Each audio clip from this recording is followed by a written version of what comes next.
সম্মান নষ্ট করতে না চাইলে এই 4টি জায়গায় চুপ থাকুন। পরে বুঝতে পারবেন যে আপনার সিদ্ধান্তই সঠিক ছিল।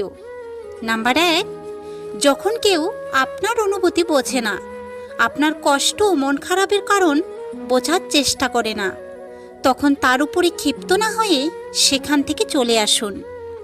নাম্বার 2, যখন কোনো মূর্খ বিনা কারণে না বুঝে তর্ক করে, তখন কথা না বাড়িয়ে চুপ করে থাকুন, কারণ মূর্খদের সাথে তর্ক করে কখনোই জেতা যায় না।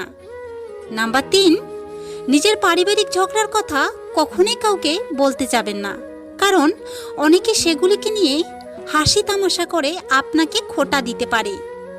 নাম্বার 4, যখন কোনো মানুষ আপনার উপরে রাগ দেখিয়ে নিজের মন সান্ত্বনা দিতে চেষ্টা করে, তখন তার সাথে তর্ক না করে সরে আসাই বুদ্ধিমানের কাজ।